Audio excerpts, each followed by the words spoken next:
Mayor, tienes el micrófono.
Bien, buenos días.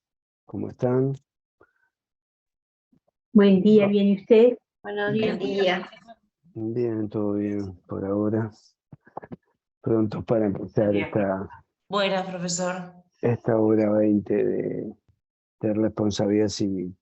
Bien, en la clase anterior habíamos visto bien, algunos aspectos básicos de conceptuales como sistema jurídico, sistema de derecho de daños, es decir, como el conjunto de normas que regulan la conducta del daño en la sociedad, el concepto de obligación, el concepto de deber genérico de no dañar, y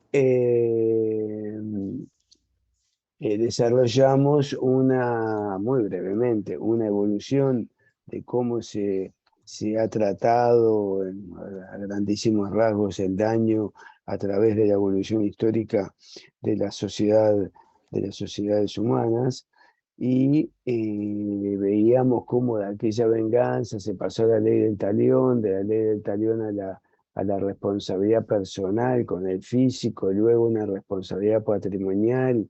Se comienzan a indemnizar daños que son causados a las personas y a las cosas, y de ahí una determinada evolución donde se incluye la culpa, se va avanzando en la Edad Media. Todo, si usted ven la evolución del tratamiento del daño y de la responsabilidad civil en las sociedades humanas, van a ver la evolución en el reconocimiento de los derechos de las personas. Se ve reflejado claramente. Y pasábamos a la parte previa de la codificación, y veíamos la incidencia de algunos autores previos al Código Civil francés de 1804, que como saben es el primer código, y cómo se plasma en ese Código Civil francés la responsabilidad civil a través de una regla general que establece la responsabilidad de todos los sujetos, vamos a decir, el deber de todas las personas, de todos los sujetos, de no dañar a los demás, y como regla general, si lo hacía con culpa, entonces estaba obligado a indemnizar los daños. Además, se establecían una responsabilidad especial cuando el daño se hacía con una cosa, porque se entiende que el guardián de la cosa debe adoptar medidas preventivas para que no se produzcan daños con esas cosas. También se establecía la responsabilidad por hecho ajeno, la responsabilidad de los padres por los hechos de los hijos, los tutores por los menores a cargos, de los cuidadores por los hechos de las personas con disminuciones psiquiátricas. En aquel momento se le decía dementes, el código todavía lo dice, hay una gran evolución. Después lo vamos a ver, ustedes ya lo habrán visto en otras asignaturas, y del empleador por los hechos del empleado. Pero todo basado en un paradigma de la culpa, porque se trata de, estamos hablando en el siglo XIX, de una sociedad agraria, incipientemente industrial, donde prácticamente no hay carreteras, no hay transporte o muy disminuido. Estamos hablando del Código Civil uruguayo de 1868, el Código Civil francés de 1804, pero esa sociedad va cambiando, la industrialización transforma la sociedad, y ahora vamos a ver algunos aspectos que hacen que evolucione ese paradigma, esa codificación decimonónica. El código lo vimos en obligaciones y contratos, fue algo muy importante porque fue una creación donde a través de reglas generales se establecía la ley como fuente principal, se regía para todo el territorio del país y para todas las personas, establecía una igualdad en cuanto a la contratación, la capacidad para todas las personas, la sucesión en forma igualitaria y con determinadas legítimas, establecían la propiedad privada, bien, una serie de figuras, de instituciones jurídicas que plasman también una racionalidad, también se le denomina ideología, de un determinado paradigma que avanza en la sociedad y que sustituye al del feudalismo, que es por una parte, desde el punto de vista económico, el capitalismo, desde el punto de vista político, filosófico y social, el racionalismo, la ilustración, el reconocimiento de los derechos de las personas, hacia una igualdad en el mercado, que también es a lo que apunta el nuevo orden, basado en el comercio, con el desarrollo de lo que se denomina la burguesía, y prevé esa codificación. Si ustedes la ven desde la codificación francesa, toda la codificación europea, en Italia, en 1865, bueno, una serie de países durante todo el siglo XIX, que llega a América a través de los muchos países que traducen el Código Civil francés primero. El primer código realmente latinoamericano, varios países que traducen el Código Civil francés y lo aplican, pero Perú es el primero en 1851, en 1855 Chile, fíjense que Uruguay es en 1868, Argentina en 1869, etc.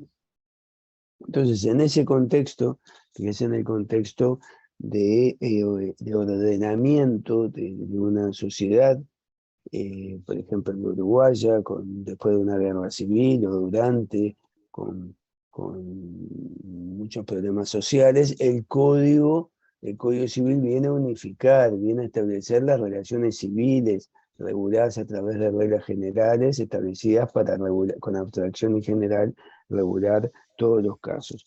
Y eso también llega a lo que es la responsabilidad civil.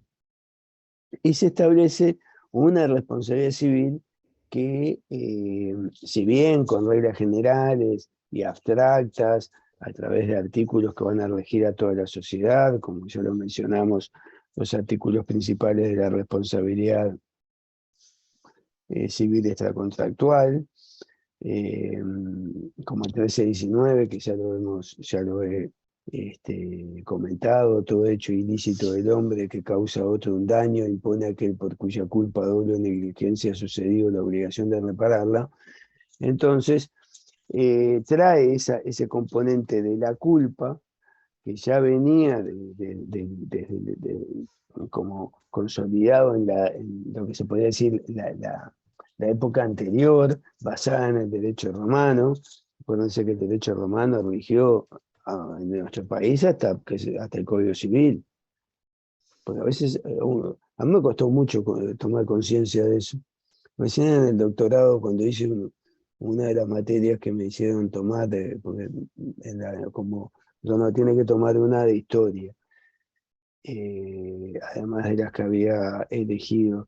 Y elegí codificación, una materia, un profesor italiano que llevaban a Barcelona cada 15 días y se llamaba la codificación. Fui y la verdad que me abrió todo un espectro histórico de lo que significó todo el ius comune, el corpus iuris, y cómo nosotros nos regulábamos a través de las partidas, que es aproximadamente una adaptación al español del corpus iuris civil y de Justiniano con la evolución medieval.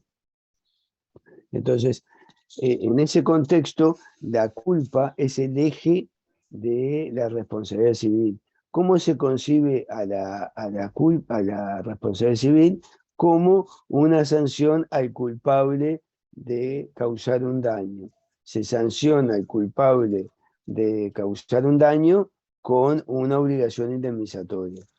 Toda persona que causa a otro un daño actuando con culpa está obligado a indemnizar los daños. Eso es lo que prevé el artículo 1319.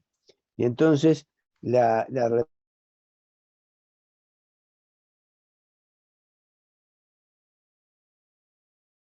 relegada, y el eje va hacia dónde sancionamos y a quién. Entonces, la responsabilidad civil actúa ex post, después se produce el daño y es una respuesta frente al daño. La prevención es muy limitada, las normas de prevención, las vamos a ver más adelante, es muy limitada porque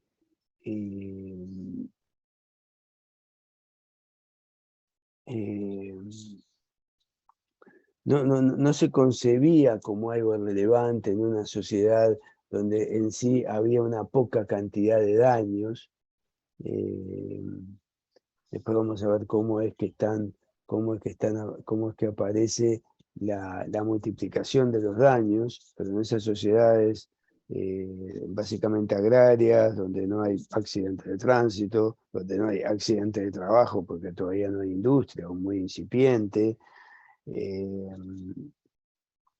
la prevención del daño no se lo veía como algo central y aparece muy pocas veces en el Código Civil regulado.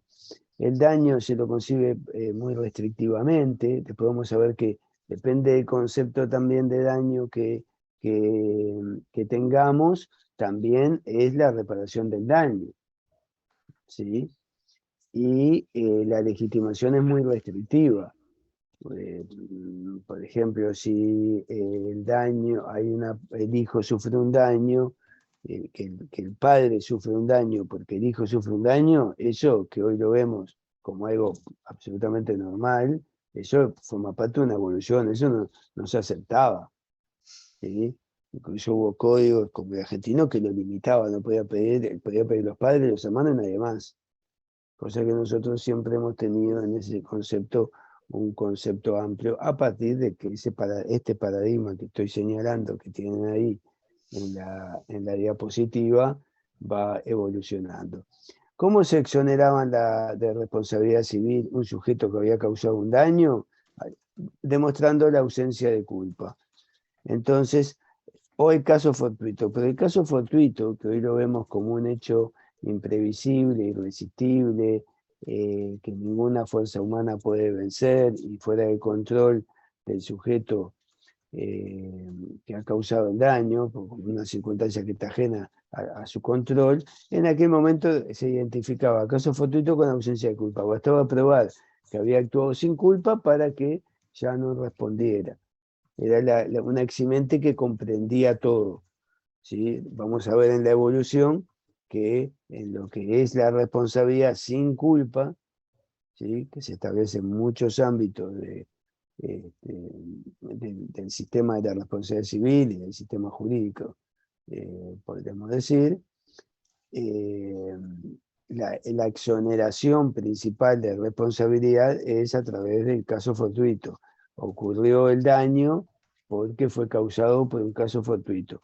La conducta que causó el daño fue impulsada, fue impuesta, fue sometida, fue producida porque ocurrió un caso fortuito que le impulsó a desarrollar esa conducta. Otro aspecto que comienza a ser problemático después, más adelante, con la multiplicación de los daños, es que la víctima debía probar la causalidad y la culpa del ofensor, en lo que se llamaba la prueba diabólica. Es muy complejo probar la culpa del otro en determinadas circunstancias.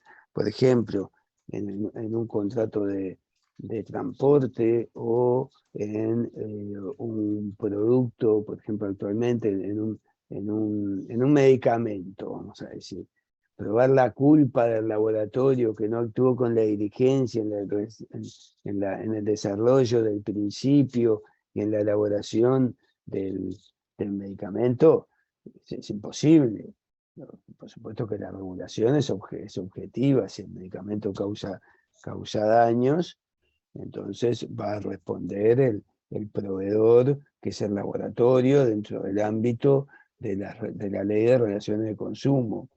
Pero si hubiera que probar en todos los casos la culpa, es muy complejo para la víctima. Pasa, por ejemplo, en los ámbitos donde hoy la culpa todavía rige, por ejemplo, en gran parte de la responsabilidad médica, donde hay que probar la culpa del médico, es realmente muchas veces complejo porque la víctima no tiene los elementos de prueba, la prueba la tiene la otra parte, la otra parte no aporta las pruebas, en una intervención quirúrgica nadie habla de quién cometió el error o cómo se produjo ese hecho que termina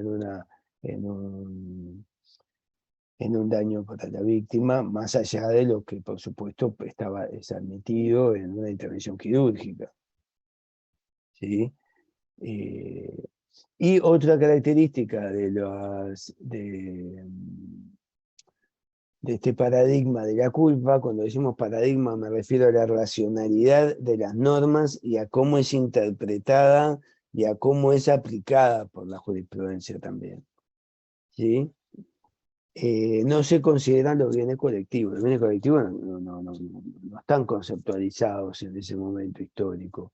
El medio ambiente, la salud colectiva, el patrimonio cultural, esos bienes que no son de nadie en particular, pero que no son de todos, no se los visualizaba bajo ningún aspecto. Y eso es muy importante en la evolución del derecho de daños y de la responsabilidad civil. Profesor, Sí.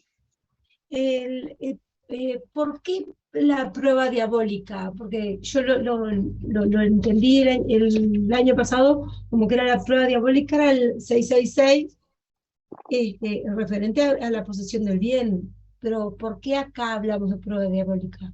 Y porque es muy difícil la prueba. A eso se refiere. La víctima queda desprotegida. No está referido al artículo del código. Yo me estoy refiriendo a la responsabilidad civil. Me estoy refiriendo a cuando la víctima, su cliente, usted, deba probarle al juez que el otro actuó con culpa. Cuando usted no tiene ningún elemento de prueba como para demostrar que actuó con culpa. Pero vamos a ver, eso hizo, a ver, después vamos a ver algunos cambios. Voy a avanzar y ahí lo vamos a ver por qué eso cambia. Bueno, hasta el día de hoy hay teorías procesalistas que invierten la carga de la prueba, etcétera, pero eso lo voy a ver más adelante. Bueno, ¿qué ocurre? Existen grandes cambios sociales, culturales y económicos que determinan la multiplicación de los riesgos y de los daños. La industrialización, las fábricas, las personas yendo a trabajar en forma masiva, en condiciones, digamos, de desprotección, la multiplicación del transporte, aparecen los ferrocarriles, aparecen los automóviles en forma masiva, transporte colectivos, también por autobuses. La industrialización, ¿qué hace? Genera masivamente productos, ¿sí? Porque la industria genera productos y esos productos son introducidos en el mercado en forma masiva. Y eso genera que haya mayor contratación y mayores incumplimientos, pero a su vez también mayor generación de daños, ¿sí? Hay más barcos, hay más calderas, en definitiva, hay un gran cambio con la industrialización y el capitalismo y la construcción del mercado de consumo, desarrollo de las tecnologías en todos los ámbitos, en la alimentación, en los medicamentos, en los tratamientos sanitarios referidos a la salud. Es decir, la sociedad se va transformando en algo diferente, ¿sí? Donde comienzan las personas a padecer gran cantidad de daños. Aparecen algo que se le llamó la contractualización de los daños. Por ejemplo, el daño se lo concebía y la codificación decimonónica principalmente en lo que denominamos la responsabilidad extracontractual. Dos personas que no están vinculadas, una causa daño a otro y entra dentro del ámbito de la extracontractual. En el incumplimiento contractual, los daños eran más relativos, por la falta de entrega de la cosa, porque no hizo bien lo que debía hacer o hizo lo que no debía hacer, pero aparecen en algunos ámbitos daños corporales derivados de contratos. Por ejemplo, en el contrato de transporte. En el contrato de transporte es un caso claro donde se producen daños a las personas, hay un accidente de tránsito, la persona había contratado el transporte con la empresa y sufre daño. Bueno, ¿a quién se lo reclama? A la empresa de transporte. Ahora vamos a ver que eso tiene una gran evolución. Y lo mismo, por ejemplo, en los casos de prestaciones de servicios médicos, donde hay daños que son derivados de incumplimientos contractuales del prestador de servicios médicos. Aparecen los daños, los accidentes de tránsito, en tal magnitud que comienzan a sancionarse en los diferentes países leyes de accidentes de trabajo me referí, no sé, creo que dije accidente de tránsito, me estoy refiriendo a accidentes de trabajo. Aparecen los accidentes de trabajo, la primera ley es de Francia de 1893, de ahí se van sucediendo diferentes leyes donde establecen regímenes de seguros obligatorios, una responsabilidad objetiva, porque ahí la culpa no se establece, o sea, tiene daños el trabajador, el obrero en la fábrica, y responde el empleador a través de un seguro al cual obligatoriamente tiene que contratar. Se establecen determinadas tarifas, topes, que se llaman baremos, para que el seguro pueda cubrir todos los daños, y de ese modo se soluciona el problema de los daños masivos en los accidentes de trabajo que sobre esas bases todavía funcionan, incluso en nuestro país, que ha habido 2 grandes leyes de accidentes de trabajo.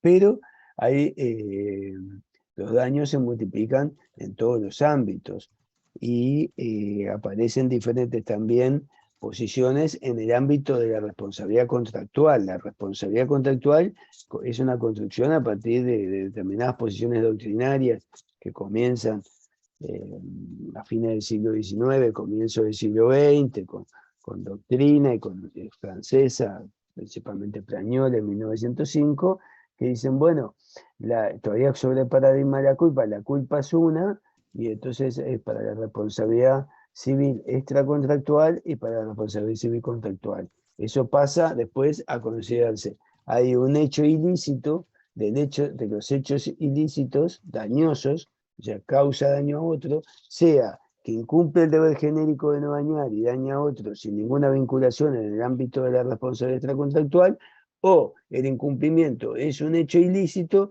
que genera la obligación de indemnizar los daños. Entonces ahí aparece la construcción de la responsabilidad civil con 2 ámbitos, el contractual y el extracontractual. Eso es una gran evolución, porque antes se consideraba que, y todavía se considera por una parte de la doctrina, que la obligación indemnizatoria no surge del incumplimiento, sino que surge del contrato, y que no hay una responsabilidad contractual. Digamos que es minoritaria, no es la línea que vamos a seguir. En nuestro país es minoritaria, pero hay algunos autores que lo sostienen con variaciones, no tan rígidamente, después lo vamos a ver más adelante. Y eso hace, a su vez, una evolución en el ámbito contractual. Aparece la obligación de seguridad, aparecen las obligaciones de medios y de resultados. Esta clasificación de obligación de medios y de resultados tiende a objetivizar la responsabilidad, excluye la culpa en un gran ámbito que es el de la responsabilidad contractual, protegiendo ¿a quién? Al acreedor. ¿Al acreedor de quién? De las obligaciones indemnizatorias causadas por los incumplimientos, ¿sí? El acreedor de la obligación, el deudor incumple y le causa daños. Si debe probar la culpa del deudor, se encuentra con problemas. Y así aparece, que ya se los comenté, los problemas de prueba principalmente. Y aparece esta construcción que es de un autor francés, de Meaux, que la toma la jurisprudencia francesa, de ahí se traslada, la toma la Suprema Corte de Justicia Uruguaya en la década del 50, con un famoso caso, en el cual la persona iba en el ferrocarril a Rivera y aparece muerta al costado de la vía.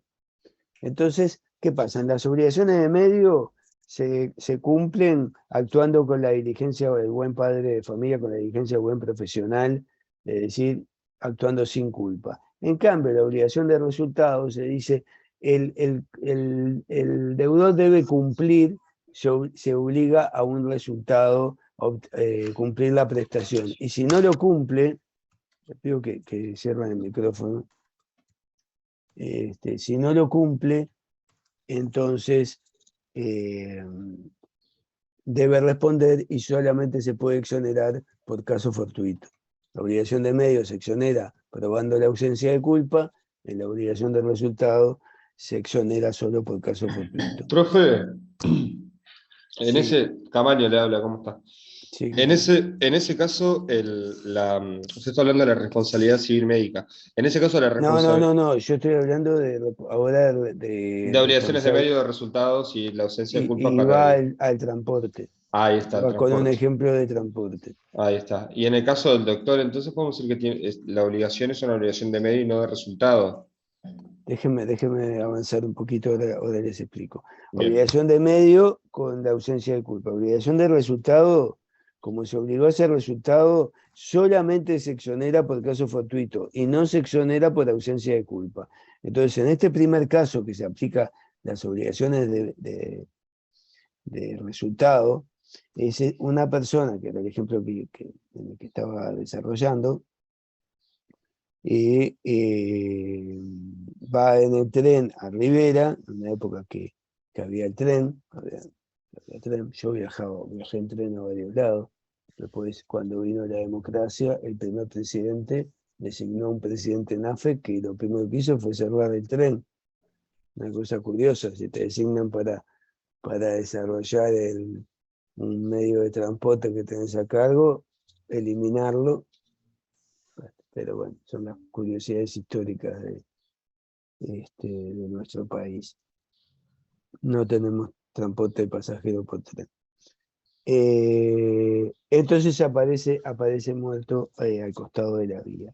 Entonces, la demanda por los daños, la familia, el cónyuge, hijos, y ¿cómo se defiende la empresa de transporte? La empresa de transporte dice: yo actué sin culpa.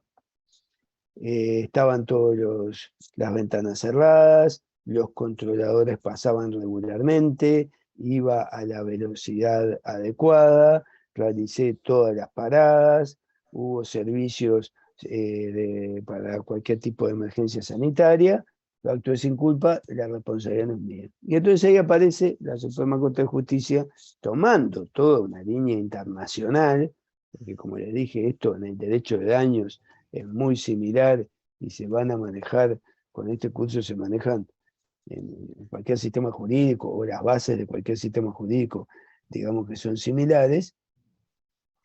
Dice: no, en el contrato de transporte la obligación es el resultado. ¿Cuál? Llevar sano y salvo al pasajero a destino. ¿Llegó sano y salvo el pasajero a destino? No. Pruebe entonces el caso fortuito. No puede. ¿Cómo no lo puede probar? Hay un cambio ahí muy importante de objetivación. Le saca la culpa hacia afuera y condena al ferrocarril por no haber llevado sano y salvo al pasajero a destino. Mañana, algo que no me vaya, bueno, hablemos del pasado. Accidente de tránsito de un ómnibus que vuelca. Hay lesiones para las personas y para las mercaderías o los bienes que iban transportados. Entonces se aplican los mismos criterios. No llevó sano y salvo el pasajero a destino, tiene que probar el caso fortuito, un hecho imprevisible e irresistible que a través del cual no se pudieron evitar la causación de los daños por parte del sujeto al cual se demanda. Profesor, Y entonces ahí se exonerará. Deme un minuto, le quiero contestar a Camaño. Pero todo esto lo vamos a ver después en responsabilidad contractual, estoy hablando de la evolución. En la responsabilidad médica se entiende que el médico, y en otras, sobre todo en el hacer, en algunos haceres, que el médico se obliga a una obligación de medios, a desplegar la diligencia del buen profesional. Ahí también empieza a variar el listón de la culpa. ¿Qué diligencia exijo? Cada vez se va exigiendo más también. ¿Sí? La diligencia del buen profesional. Y en algunos ámbitos de la responsabilidad médica hay obligaciones de resultado también. Después lo vamos a ver más adelante. Pero básicamente, y bueno, y ese es un problema para la víctima, porque queda expuesta a muchos problemas que se plantean, que no se sabe cómo fue el daño, hay un grupo, está el pacto de silencio, la historia se ha evolucionado mucho con la ley de prestaciones de servicios médicos, La historia clínica ahora está a disposición del paciente, pero la historia clínica hay que ir a buscarla, bueno, etcétera. Queda sometido el juicio a un perito, que además es un médico, y es diferente que si dijeran, bueno, es una obligación de resultado. La persona ingresó para una resección de quiste ovario, terminó muerta. Bueno, usted pruebe el caso fortuito de qué fue lo que pasó. ¿Es así? No. ¿Es así en nuestro país hoy? No. Pero bueno, estamos en la segunda clase. Vamos a ir viendo los diferentes regímenes. Sí, creo que Goyeche me había pedido la palabra primero. Sí, cuando estaba hablando del tema del transporte, quería saber si se podía relacionar con un caso que hay ahora, yo estoy en el departamento de San José, con la empresa Codme, que bajó a un pasajero a la fuerza, y está medio que mediático el caso hoy en día, no sé si lo ha sentido. Sí, lo sentí, pero la verdad que no me interioricé. Sé que lo bajó un policía. Sí, exacto, entre la policía y el chofer. Y tendríamos que ver el caso, los pormenores, si los tenemos, lo podríamos analizar. Bueno, ahí no sé por qué, cuál fue Claro, la terminó razón. con un accidente Claro, ese es el 21 tema. kilómetros más adelante. Sí, bueno, Lo que pasa es que parece que era autista o tenía problemas psiquiátricos el muchacho. Y actuó mal en el ómnibus y lo bajaron y después a las pocas horas lo atropelló un auto y ahora está mediáticamente porque no saben de quién es la responsabilidad, o sea, nadie se hace responsable. bueno, Y está bastante mal. ahí está. Imagínense que vienen los padres de esa persona, le plantean mire, tengo este problema. Bueno, ustedes van a demandar ¿a quién? Van a demandar a la empresa de transporte, al Ministerio del Interior, a los dos, al chofer. Bueno, eso esperemos que al final del curso podamos tener, lo que yo les dije en la primera clase, todos los casos son diferentes. Lo que podemos tener son los conceptos básicos y los métodos para poder encarar el caso de la mejor manera. ¿Sí? Ahora, ahí habría que ver por qué, si era. Bueno, yo muchas veces ante personas con discapacidad se actúa al revés de lo que hay que actuar. En lugar de contener y adaptarse el sistema a esa persona, hace todo lo contrario, lo expulsa. Bueno, yo fui defensor público muchos años y bueno, tuve el honor de ser defensor público interamericano ante la Corte Interamericana en un cargo ganado por concurso, que tuve el primer caso de la defensa pública interamericana. Era un muchacho que en Argentina, o sea, litigué contra Argentina, que bueno, tenía 14 años, era preseleccionado de la selección de básquetbol argentina, era muy buen estudiante. Entra en una ciudad que se llama Villa Constitución, a un predio del ejército abandonado, donde había estructuras de ejercicios del ejército, y se le cae un parante de 40 kilos en la cabeza. Y queda con una discapacidad, es internado, queda con una discapacidad, después de mucho esfuerzo de recuperación, vuelve nuevamente al liceo, pero tiene conductas disruptivas, con problemas de conducta, digamos. ¿Y qué hace el liceo? Lo expulsa. Lo expulsa por mala, o sea, conociendo que tenía todos estos problemas, lo expulsa. Bueno, después a partir de ahí tuvo unos problemas, el padre deja el trabajo para poder atender al hijo, la salud, la atención sanitaria no era la mejor, hace un juicio, demora 14 años, al final le terminan dando creo que en el año 2008, yo tuve el caso en el año entre 2010 y 2013, antes todavía, le dieron en el 2003 no sé, $10.000 a cobrar con bono del 2016, de la provincia de Jujuy. Y bueno, el padre mandando cartas a la Comisión Interamericana, bueno, terminó vendiendo perfumitos en los ómnibus. Entonces, fíjense que ahí es un caso. Usted me dice, no era autista. Bueno, ¿qué es lo que tiene que hacer el sistema? ¿Bajarlo del ómnibus y tirarlo para abajo? ¿O tratar de contenerlo y buscar, bueno, esta persona tiene problemas, ¿no? Esto es lo mismo. Bueno, ¿qué hace esta persona? Causa problemas, pum, lo saco del sistema escolar y que no estudie más. Y que vaya por los ómnibus a la calle a hacer lo que pueda. Bueno, ese es el padre en ese caso, ustedes saben, les cuento, se puede plantear, después que se agotó toda la vía interna, uno puede plantear el caso ante la Comisión Interamericana si hay violación de derechos humanos. La Comisión Interamericana lo plantea a la Corte Interamericana, hay como un filtro ahí. No todos los casos llegan a la Corte, no que yo voy y presento un caso en la Corte. Y bueno, el padre, que se llamaba Danilo, porque yo me entrevisté con él en Buenos Aires, y el gran Danilo, le decía yo, simplemente sin abogado, mandando cartas, se iba a la Embajada de Estados Unidos, como la comisión, esto es un caso particular, porque la Comisión de Derechos Humanos es la OEA, y Estados Unidos ratificó el tratado, y está en Washington la sede. Pero Estados Unidos no ratificó la Convención Americana de Derechos Humanos, entonces no va a los juicios a la Corte Interamericana. Entonces él mandaba, dejaba en la Embajada de Estados Unidos y llegaba. Y tantas cartas mandó que la comisión aceptó el caso y ahí llegó a la Corte. Y entonces dice, bueno, pero no tiene abogado, hay que designar un defensor.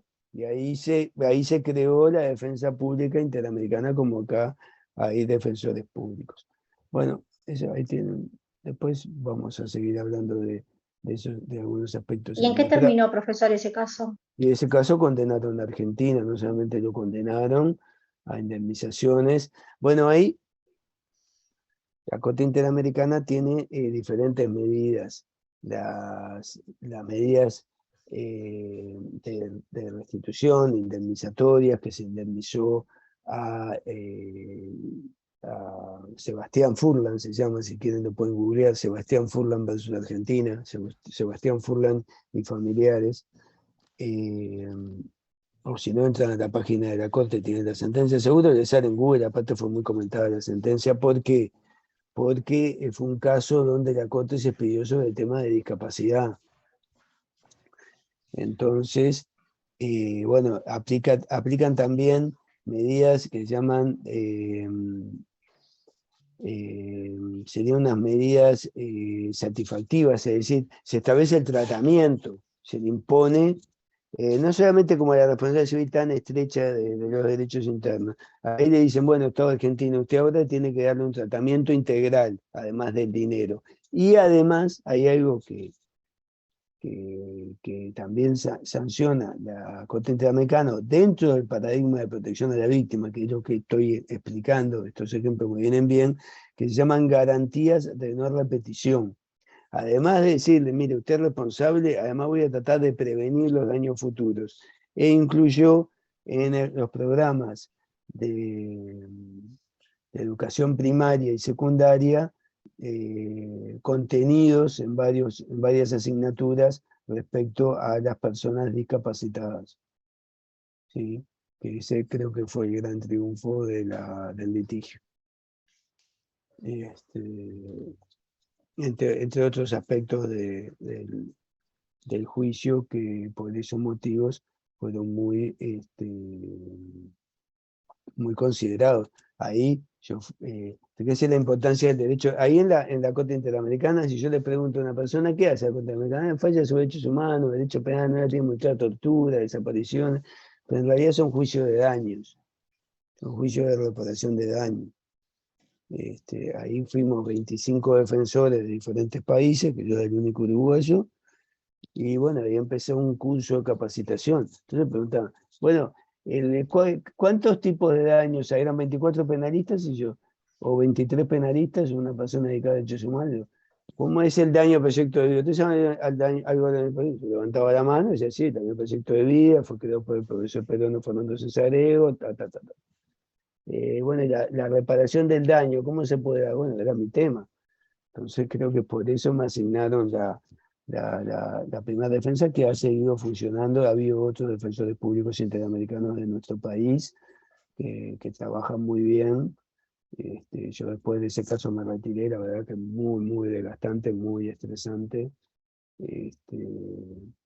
Pero bueno, ya que vino ahí el tema de una persona discapacitada que termina con lesiones, le vi alguna similitud, les cuento el caso y más adelante vamos a hablar de algunos otros muy importantes a ese nivel, porque como le imponen al Estado,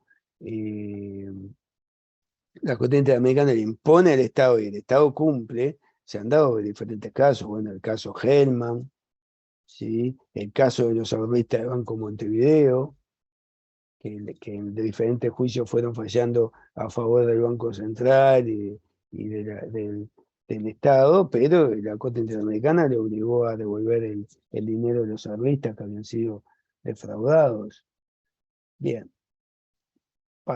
continuemos con lo que estamos hablando, que son esos cambios sociales. Otro aspecto de los cambios sociales que les comentaba es la gran producción de productos y servicios masivos que van construyendo, sobre todo después de la Segunda Guerra Mundial, como que ese proceso se interrumpe con las dos grandes guerras, con crisis tremendas que hubieron, pero ya a partir de los años 50, 60, comienza a construirse lo que es la sociedad de consumo, la producción masiva de bienes y servicios introducidos al mercado a través de contratación de adhesión, que se contrata a gran velocidad, donde el adherente prácticamente desconoce el contenido del contrato, conoce el producto, el servicio y el precio y poca cosa más, y comienzan esa producción masiva, que además está hecha para que sea obsoleta, para que vuelva a producirse, vuelva a adquirirse, y la economía va a hacer en el mercado, en el consumo, o parte de la economía en el consumo.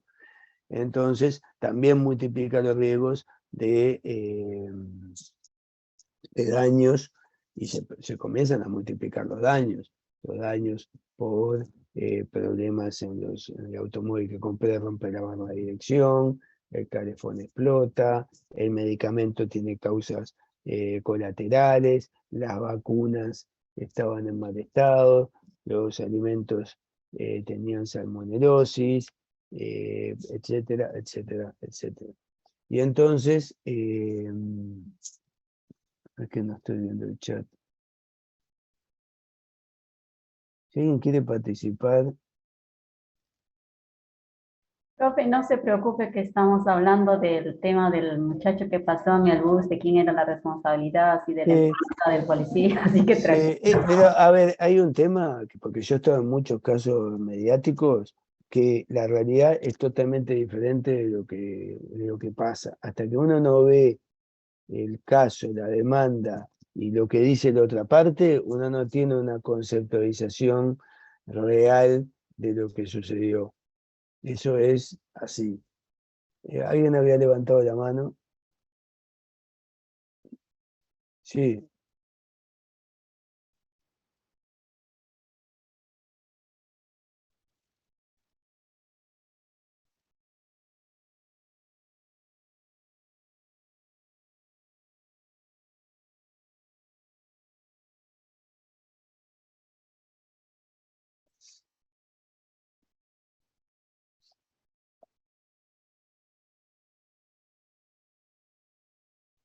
Sí, y eso es producto de a donde iba.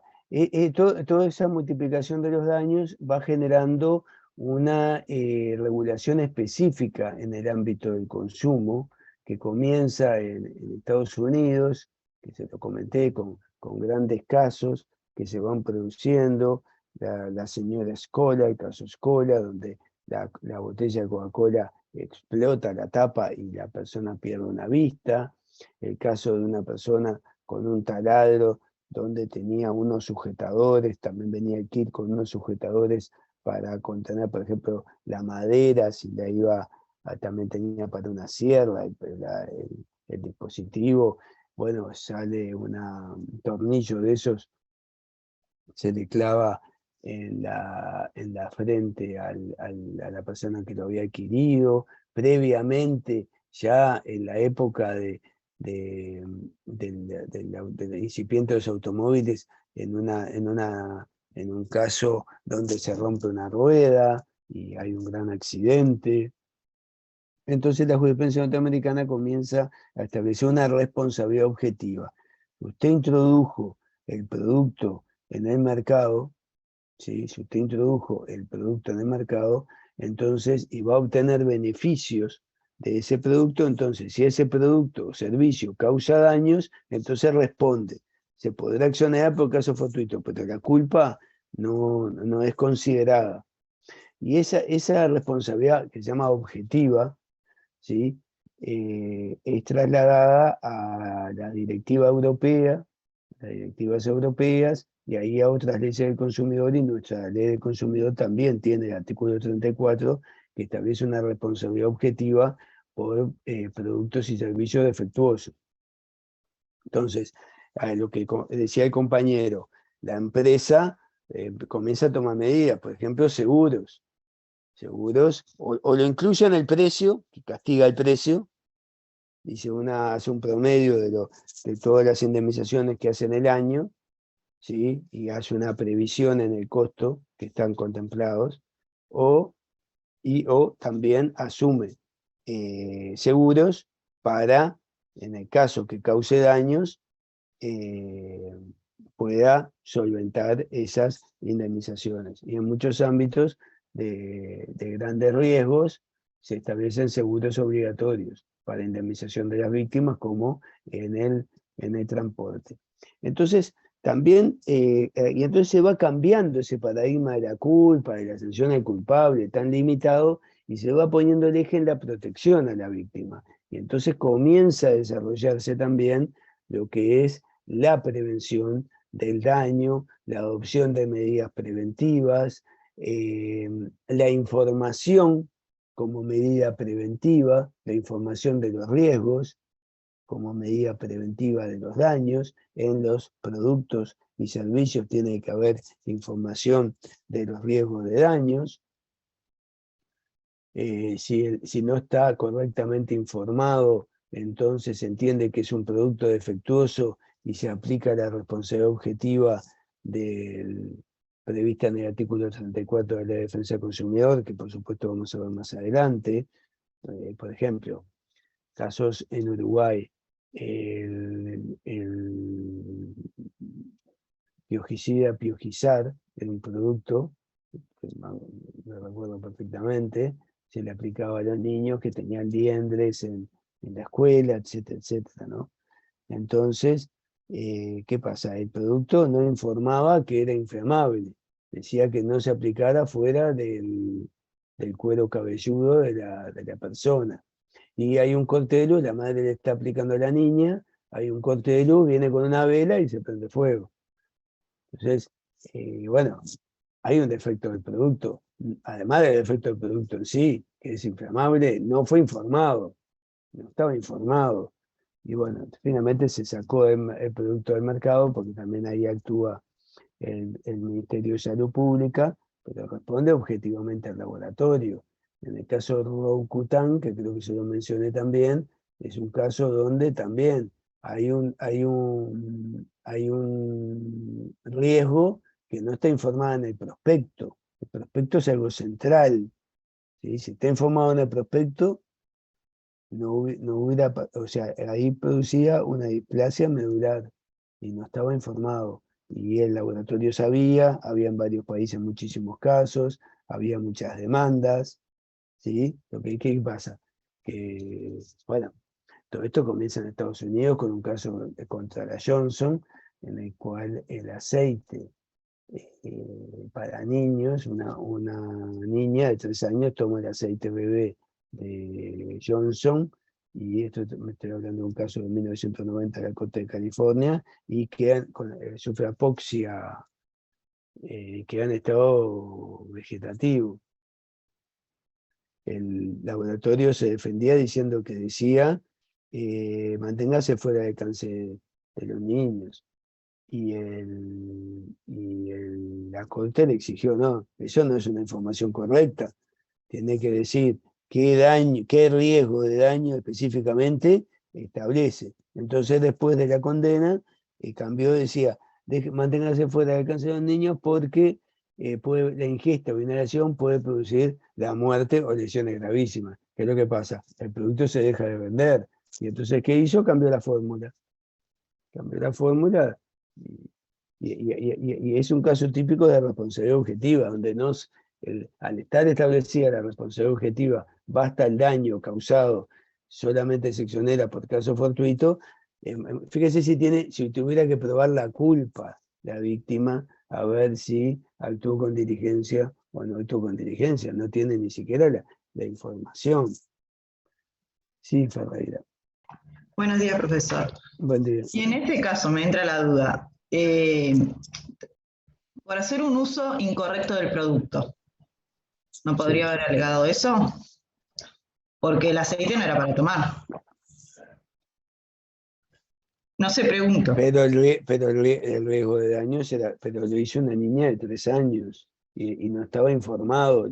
O sea, no es para tomar, pero no decía que si lo tomaba iba a quedar vegetativa, en estado vegetativo. Sí, es una pregunta, profesor. Era una pregunta, porque, no sé, capaz podrían alegar por hacer un mal uso del producto. O sea, bueno, fue lo que alegaron, por supuesto, fue lo que alegaron, de que no era lo que se debió haber hecho, pero eso no lo exonera de responsabilidad.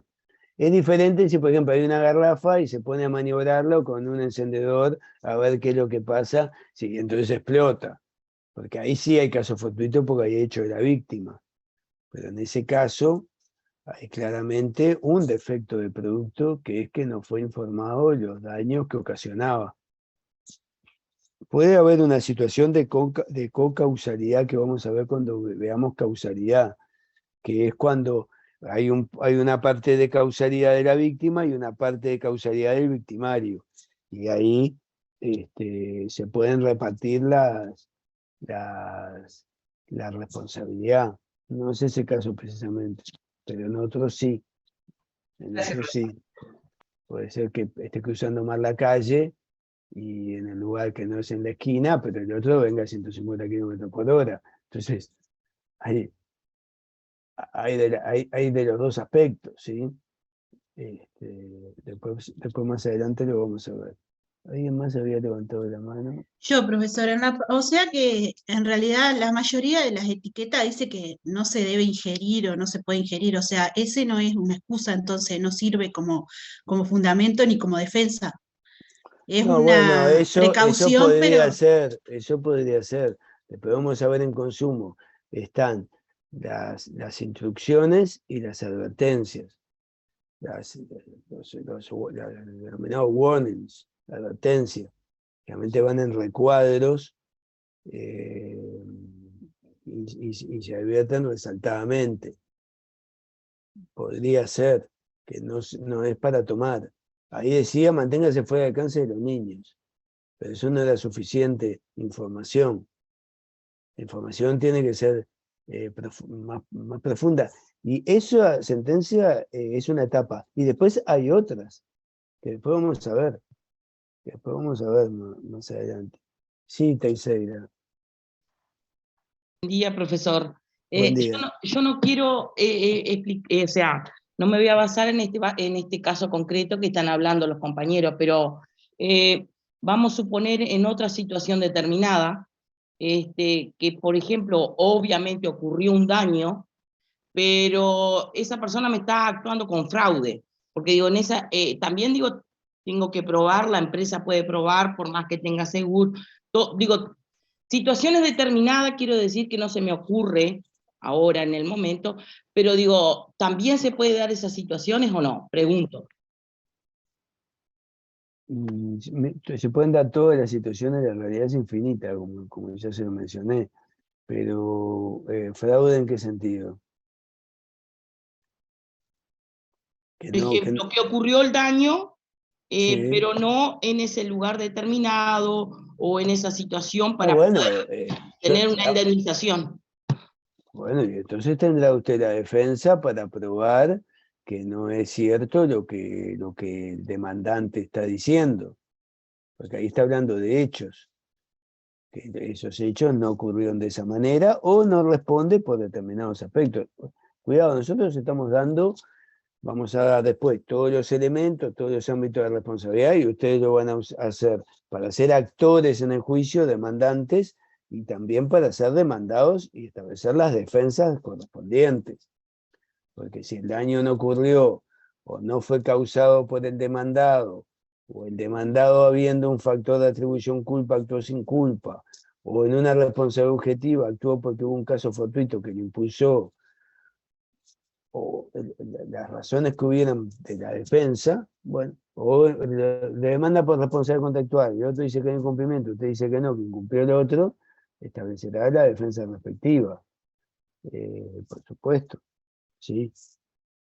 Bien, Lo que gracias. nosotros estamos dando es un cambio donde la víctima, el daño, no importaba que hubiera daño, porque no incidían tanto en la sociedad, no había tantos daños, a otro que hay una multiplicación de los daños y el riesgo de daños, y entonces aparece un paradigma de protección de la víctima para que sea reparada los daños que padeció y la prevención del daño como un eje central dentro del sistema, porque comienza a considerarse primero como un derecho constitucional. Yo voy a ver que, déjame un segundo, ver, no recuerdo. Acá no están viendo, ahí está. ¿Qué significa el paradigma de protección a la víctima y prevención del daño? Se quiere primero prevenir el daño antes que repararlo. Y en el paradigma anterior se quería reparar el daño y la prevención era algo residual. ¿Sí? Fíjense el cambio que hay. Hoy hay infinidad de medidas preventivas. ¿Sí? Luego, ocurrido el daño, el objetivo es la reparación de la víctima, quien es titular de un crédito indemnizatorio. Ya la responsabilidad no se ve como una deuda del culpable, sino un crédito, acá estamos hablando de obligaciones, porque hay una relación obligacional que se llama relación obligacional indemnizatoria. ¿El acreedor quién es? ¿Quién es el acreedor? El que sufrió el daño. Exacto. La víctima. La víctima.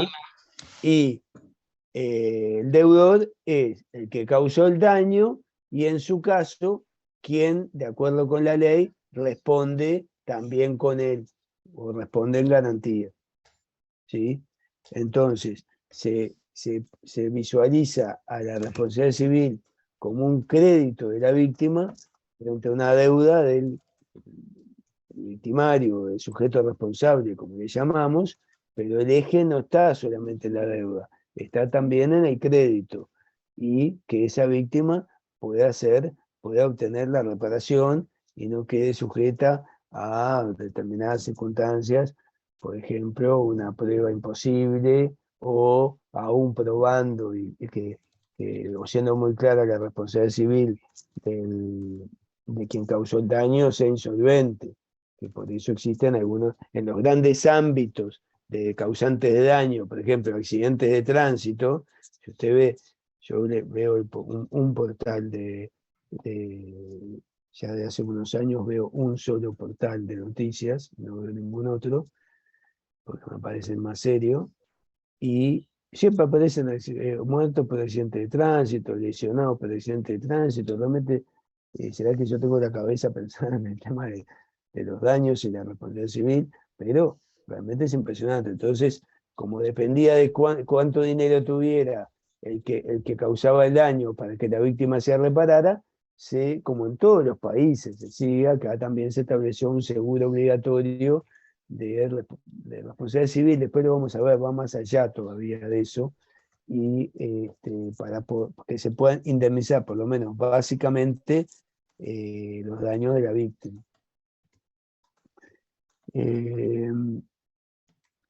Como dice ahí, la responsabilidad no se basa en la culpa, sino en la reparación de los daños causados, y acá aparece algo muy importante, que es la constitucionalización del derecho privado. Hay un cambio a través del siglo XX, a través de grandes autores, sobre todo al final del siglo XX, por supuesto continúa el siglo XXI, que es la incorporación dentro de la Constitución, de las normas constitucionales, hay problema del daño.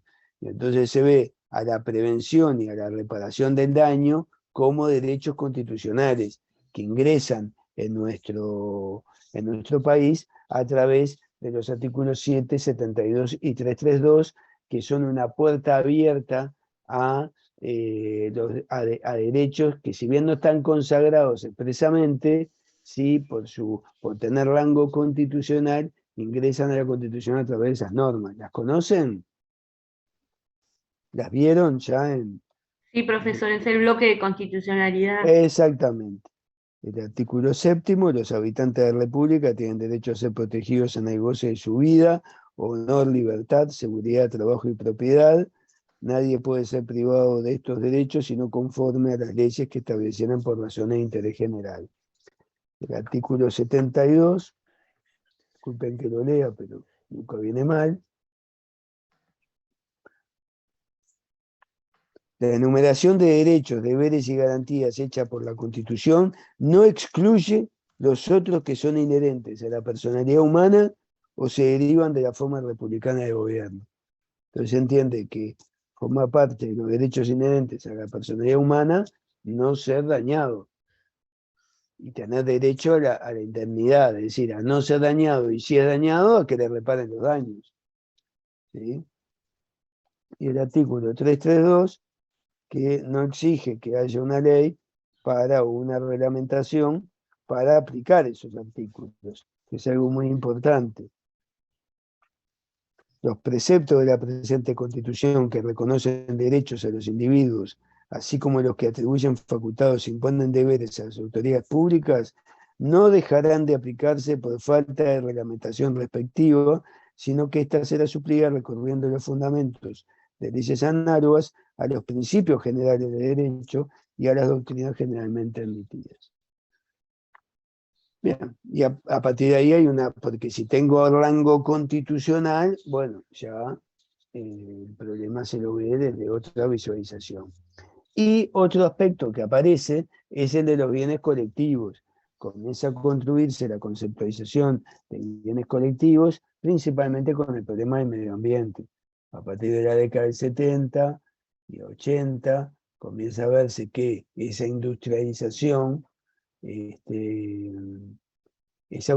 utiliza a lo que se denomina hoy medio ambiente, a la que se denominaba la naturaleza, en forma libre. No había ningún problema de verter residuos al agua o de contaminar el aire. Bueno, causa perjuicios al planeta, al medio ambiente, y en definitiva a la salud de las personas. Pero ¿qué pasa? No se lo construye como un bien individual, porque en realidad no pertenece a una sola persona, sino que pertenece a todos.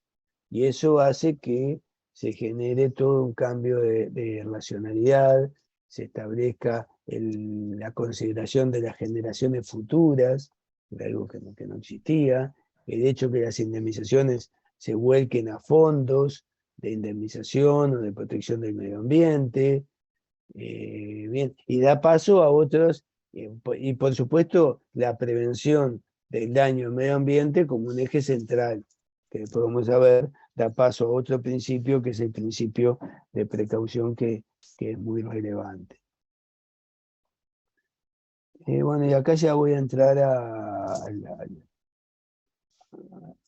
la regulación directamente, o sea, voy a dejar un poco la parte histórica que creo que es necesaria, hablar de este cambio de paradigma anterior, el paradigma actual. Por supuesto que los paradigmas no se van modificando, sale uno, entra otro, como si fuera un jugador de básquet o de fútbol, cambio, sale uno, entra otro, no, o sea, siempre hay una conjunción, ¿no? O sea, siempre va quedando una base del anterior, una base de la culpa continúa en diferentes sectores, hablamos de la responsabilidad médica, que había participado un compañero haciendo una pregunta sobre el tema. Sigue siendo la regla general, lo que pasa es que la regla general tiene tantos regímenes especiales que queda en algo residual. Pero bueno, lo vamos a ir viendo. Bueno, el derecho de daños lo tenemos como un sistema de normas que regula en nuestro país principalmente la prevención y la reparación del daño. ¿Sí? Ahí tenemos en la diapositiva, creo que es muy gráfica, las funciones, la prevención del daño y la reparación del daño. Dentro de la prevención del daño tenemos lo que llamamos prevención stricto sensu, es decir, la prevención del daño, las medidas que se toman para prevenir daños, y que se ven a través de instrumentos procesales, como son las medidas cautelares, las acciones de amparo, se traducen, y en normas que los controles administrativos para la prevención del daño, los controles, ahí hay mucho derecho administrativo, hasta hay toda una gran interrelación de los sistemas jurídicos, porque tenemos organismos que controlan el ingreso de los medicamentos, tenemos organismos que controlan los alimentos, tenemos organismos que controlan los productos que ingresan al mercado. Ahí hay una primera etapa de prevención, ¿sí? Pero luego podemos tener medidas para prevenir daños que se puedan ocasionar. La persona que requiere un medicamento y el Fondo Nacional de Recursos no se lo da porque no está en la lista de medicamentos porque son costosos. Entonces la persona tiene que hacer una acción de amparo, un problema que parece que no tiene solución, porque es un ejemplo de algo también mediático que ustedes conocen. ¿Alguien había levantado la mano?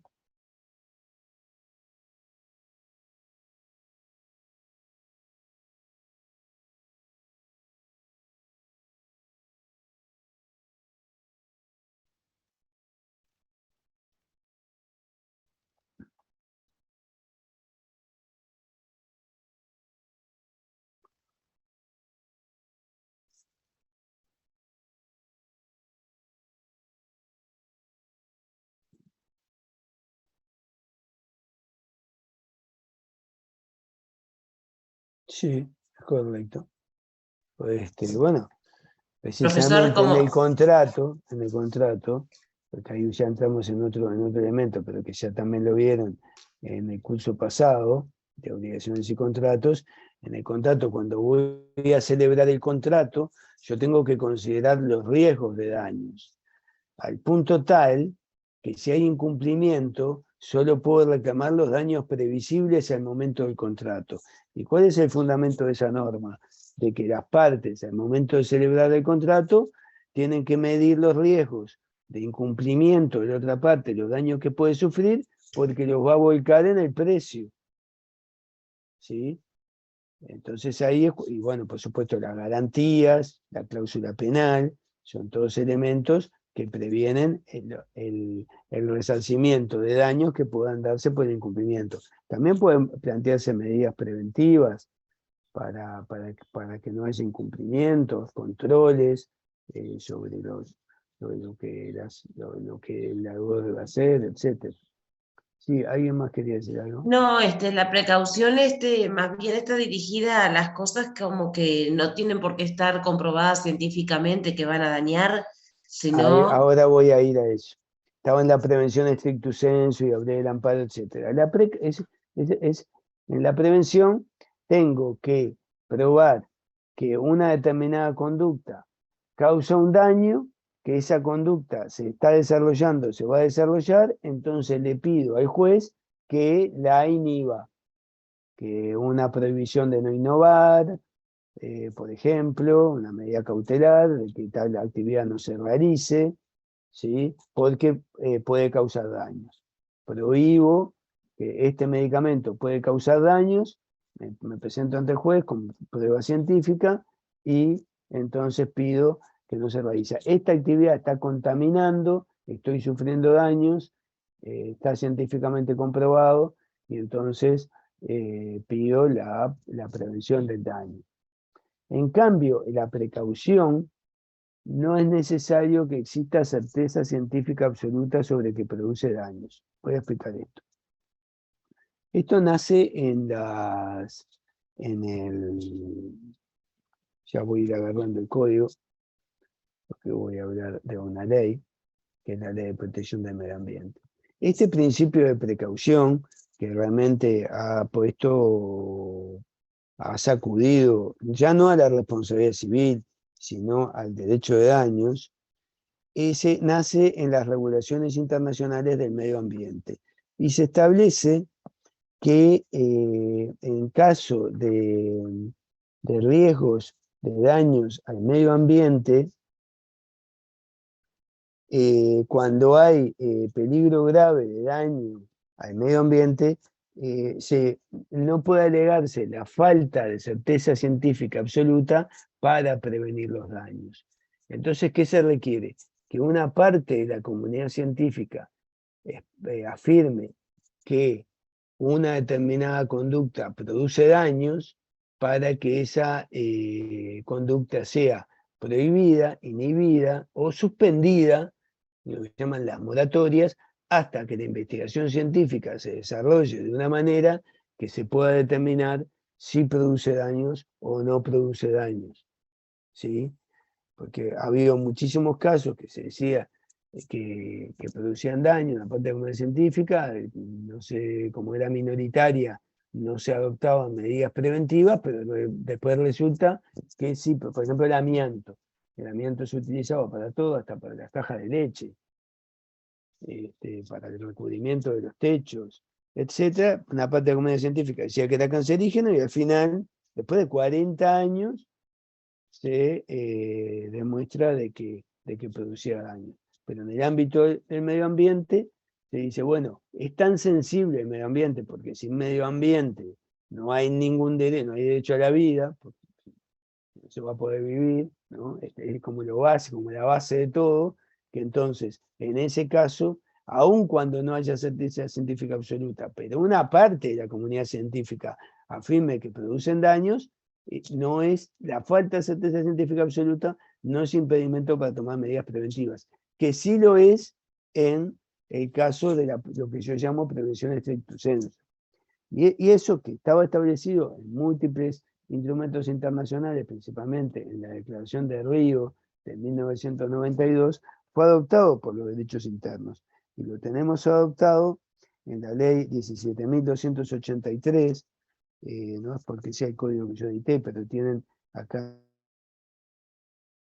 en la última edición actualizadas, la Ley 17.283, que es de 28 de noviembre del año 2000, dice, principio de política ambiental, artículo 6, literal B, la prevención y previsión son criterios prioritarios frente a cualquier otro en la gestión ambiental. Cuando hubiere peligro de daño grave o irreversible, no podrá alegarse la falta de certeza técnica o científica absoluta como razón para no adoptar medidas preventivas. Lo tenemos en una norma, artículo 6, literal B, ley 17.283. Eso va a dar pie para muchas cosas que vamos a ver en el curso. Sí, me habían pedido la palabra. Sí, yo tengo una consulta. Entonces, la prevención es cuando se tiene certeza del daño y se prohíbe una conducta por ese daño, por esa certeza que se tiene.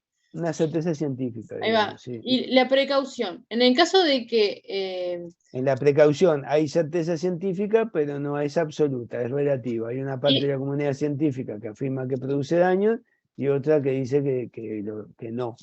Pero en caso de que se corrobore que realmente no producía daño y se prohibió esa conducta y genera un daño a una persona, por ejemplo, en el uso de medicamentos, me imagino, ¿se puede indemnizar a la persona que realmente necesitaba ese medicamento y se prohibió porque decían que era malo? Podría. Pero además, principalmente, cuando se piden medidas cautelares, lo van a ver en procesal, se establecen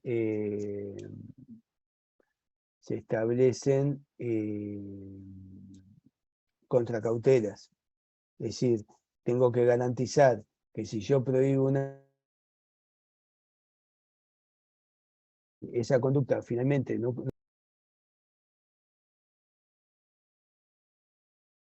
la contracautela, algo que voy a poder resarcir los daños, si no, no te dan la medida cautelar.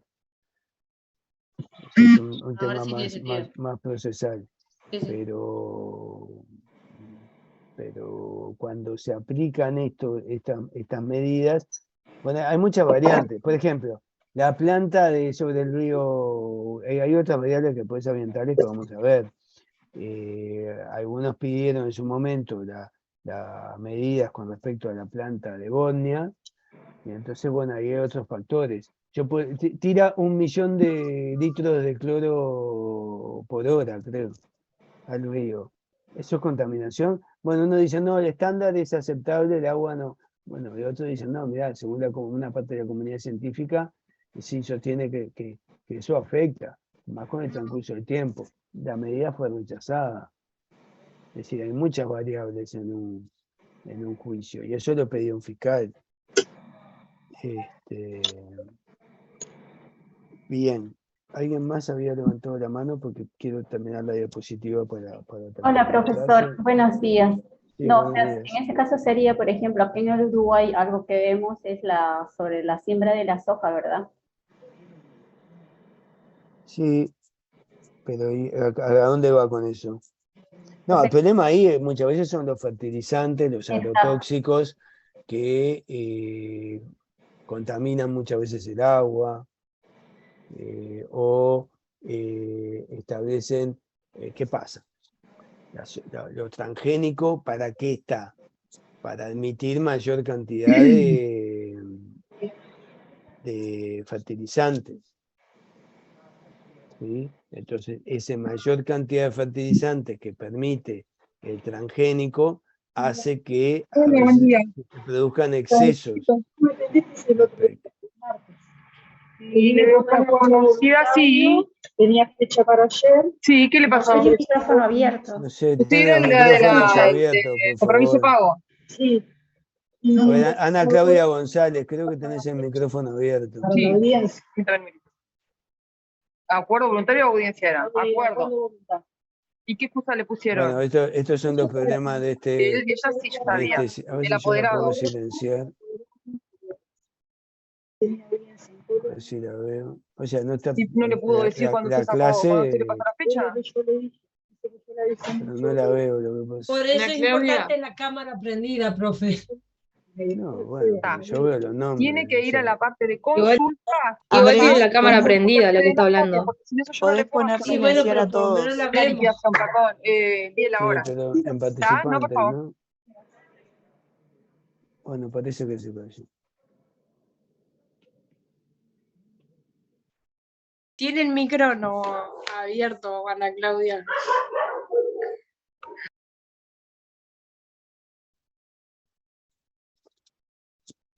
Bueno, sigamos. Igual fue el final, profe. No, pero les quiero explicar el final de la diapositiva. La otra Claro, función es la reparación del daño. Y dentro de la reparación del daño tenemos a la responsabilidad civil. Entonces déjenme explicar esto antes de cerrar la clase, ya debería terminar 9:30. La reparación del daño se puede dar por 2 vías. La responsabilidad civil, que es cuando hay un daño y se asigna a un sujeto o varios sujetos una obligación indemnizatoria de reparación del daño. ¿Sí? Que es lo que es el título de la asignatura. Pero también hay medios alternativos de reparación. No toda la reparación del daño se da a través de la responsabilidad civil. La responsabilidad civil establece una obligación indemnizatoria a una persona o varias personas que causaron del daño o son responsables por los daños. Pero hay medios alternativos de reparación, como por ejemplo los seguros obligatorios de indemnización. El SOA es un ejemplo. Fíjense en que dice expresamente que no es totalmente independiente de la responsabilidad civil y que el seguro responde aun cuando el daño haya sido causado por caso fortuito de la víctima. Quiere decir, aún por un hecho de ella responde. Quiere decir que la responsabilidad civil responde el seguro, no pasa por ahí. ¿Sí? La persona sufre un daño en un accidente de tránsito, aun cuando se haya sido causado por ella, según la posición predominante, ya que sostuvimos en un trabajo que lo vamos a subir, aún tiene derecho a la indemnización baremada, topiada, que establece el SOA. Después si hace el juicio de responsabilidad civil, capaz que pierde. ¿Sí? Pero en el SOA le da una indemnización básica por los daños causados. Otros son fondos de indemnización, que se llaman fondos de indemnización de garantías, que lo vamos a ver, en nuestro país tiene, por ejemplo, contra la aftosa, contra la brucelosis, donde si se producen daños al productor, responde el fondo, ¿sí? O el Fondo Nacional de Medio Ambiente, donde también puede responder para la recuperación del medio ambiente en cuanto a bien colectivo.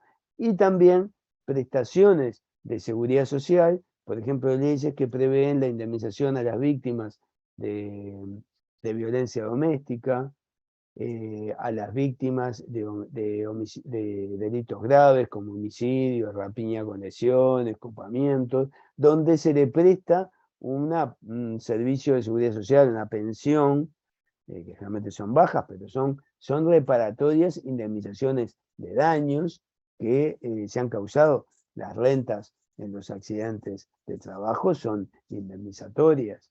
Entonces, no solo el daño se repara en la sociedad a través de la responsabilidad civil, hay diferentes vías de indemnización del daño. ¿Y esto a qué viene? A un paradigma diferente a este paradigma actual que quiere prevenir el daño y que si se produce el daño se lo quiere reparar. Entonces, puede ser a través de la responsabilidad civil o en situaciones donde se ve que la víctima no va a poder hacer frente, o sea, la víctima no va a tener contra quién ir para que le indemnicen los daños, se establecen medios alternativos de la reparación. ¿Esas Bien, muchachos. indemnizaciones que Sí. se hacen, tienen un periodo de tiempo o se hace, por ejemplo, una pensión a los familiares porque sufrieron un homicidio? ¿Tienen un periodo de tiempo las pensiones que se dan? Tienen un conjunto de circunstancias. Tienen un conjunto, a veces es para los menores de edad hasta la mayoría. Por ejemplo, ahora veía en el portal que leo que un hombre mató a la expareja adelante de los dos hijos de 6 y 9 años. Es decir, esos niños están amparados por esa indemnización, que creo que es hasta la mayoría de edad, en esos supuestos, porque ese daño que sufren, ¿quién se lo va a reparar? El padre, que además se quiso después suicidar o se suicidó. La responsabilidad civil